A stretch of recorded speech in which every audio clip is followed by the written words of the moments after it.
Dan ada riwayat lain masih di nomor yang sama. Kita baca dulu semua riwayatnya. Nomor 77 ini dari juga riwayat Bukhari. Ibnu Abbas juga meriwayatkan, beliau berkata, "Kana akhiru qawli Ibrahim alaihi salam hina ulqiya finnar, hasbunallah wa ni'mal wakil."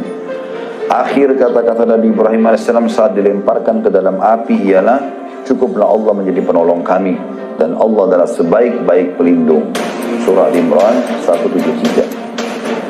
Kalimat ini kalimat penolong di saat seseorang muslim dalam keadaan genting, dalam keadaan sulit. Bahkan seseorang kalau bisa mengamalkan dalam setiap ucapannya ini, baik itu masalah kecil atau masalah besar, dia mengatakan hasbunallah wa ni'mal wakil, kata para ulama Allah pasti akan tutupi permasalahannya itu.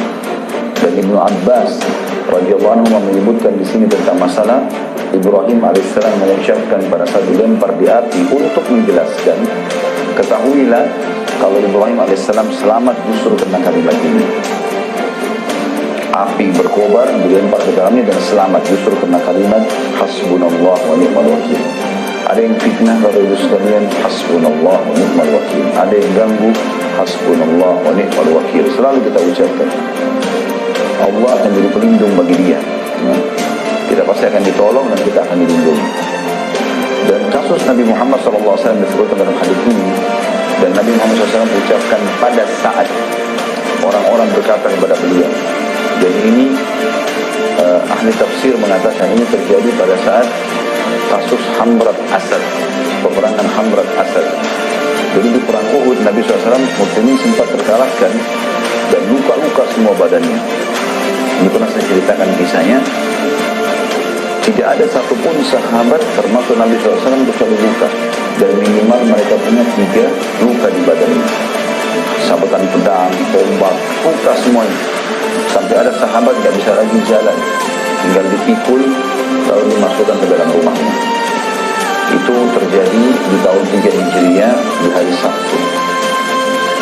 Pas sudah selesai perang terjadi habis duha, kemudian selesai peperangan menjelang asar. Sudah sore, orang-orang musyrik sudah pulang. Nabi SAW pulang bersama muslimin. Jenazah-jenazah dikuburin syuhada Uhud dan pulang ke Madinah. Waktu tiba di Madinah, tiba waktu sholat maghrib dan isya, Nabi SAW imami sholat sedikit sekali sahabat yang hadir. Karena mayoritasnya luka di perang. Yang ikut perang kan sekitar 700 orang ya, bersama Nabi SAW. Maka yang tinggal di masjid orang-orang tua, anak-anak gitu. Ada juga sahabat yang masih merasa kuat hadir bersama Nabi SAW. Rupanya Nabi pada saat itu menerima wahyu. Pas habis sholat subuh menerima wahyu. Kalau perintah Allah seluruh yang ikut di Uhud kemarin keluar kejar Quraisy. Dan tidak boleh orang baru, harus mereka saja yang luka-luka itu. Ini luar biasa nih kisahnya, sampai-sampai kita bisa bayangkan kalau kena pisau dapur saja tangan kita ya, dan berdarah itu sudah sakit luar biasa. Atau mungkin kena apalah ya, kakinya kena paku misalnya. Ini badan mereka minimal di antara mereka itu kena 3 sabetan pedang atau tusukan tombak, luka. Ada yang penuh 70 luka di badannya. Tapi perintah Allah SWT suruh keluar mereka. Maka para utusan Nabi SAW keliling Madinah. Wahai yang hadir di Uhud kemarin, dan bukan selain kalian, tidak boleh orang baru, bukan orang yang sehat, yang sakit-sakit itu kemarin. Semuanya kalian diperintahkan oleh Allah, wahyu telah turun kepada Nabi SAW untuk menyerang Quraisy. Uniknya pada saat itu, semua sahabat yang tadinya luka-luka ini bangkit, bangun. Ada yang jalan merangkak, ada yang dipikul sama temannya, ada yang dibantu oleh anak-anaknya dinaikkan di atas kuda. Pokoknya mereka jalan semua. Sampai ada 2 anak muda, seluruh kepalanya sampai kakinya luka. Adik kakak umur 16-15 tahun, dua-duanya. Mereka tergeletak, ibunya lagi rawat. Lewat depan rumah mereka, utusan Nabi SAW. Hai yang sudah ikut di Uhud kemarin, muslimin. Rasulullah SAW dari wahyu menyuruh kalian menyerang Quraisy. Dan Nabi SAW menunggu sekarang di pintu gerbang Madinah. Maka si kakak bilang sama adik, Bagaimana bisa kita tetap di ranjang sini sementara utusan Rasulullah SAW sudah memanggil kita? Adiknya bilang, bagaimana caranya kita pergi? Bergerak dari ranjang aja nggak bisa. Kata kakaknya, saya seret kamu beberapa langkah, kamu seret saya beberapa langkah. Harus kita pergi. Lalu mereka saling seret-seret berdua dalam kondisi luka. Sampai orang yang lihat menyaksikan nangis semua pada saat itu. Kejadian luar biasa ini. Pasukan Nabi SAW berkumpul di pintu gerbang Madinah, semuanya luka, dalam kondisi kesakitan.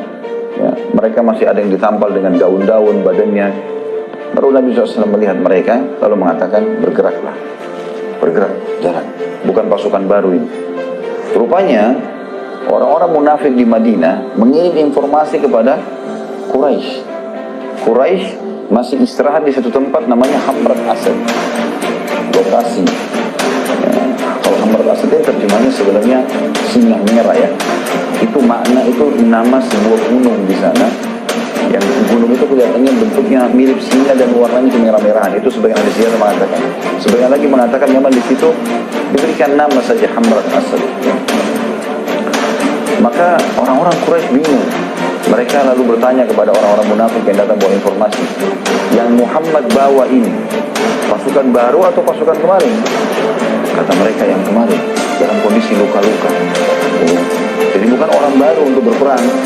Ternyata itu malah melemahkan Quraisy. Karena mereka mengatakan, bagaimana bisa orang yang luka-luka mau berperang? Berarti mereka betul-betul mau mati. Ini bahaya, bisa dendam. Daripada kita menghadapi mereka, lebih baik kita pulang ke Mekah bawa berita kemenangan.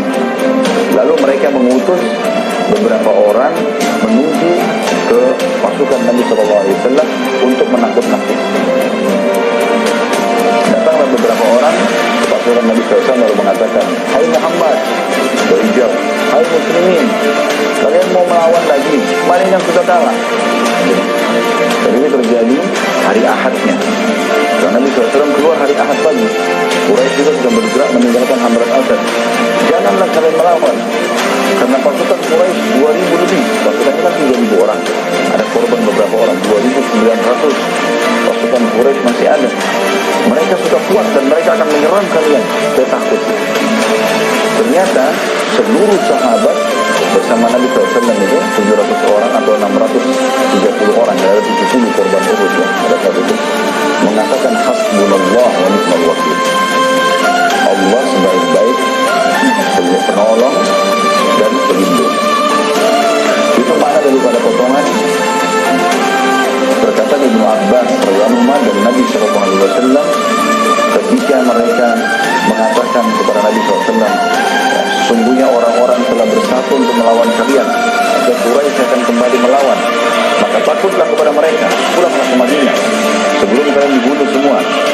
Maka ucapan itu justru menambah iman mereka, para sahabat dan Nabi SAW, dan mereka mengatakan, cukuplah Allah yang jadi pelindung kami dan Allah adalah sebaik-baik pelindung.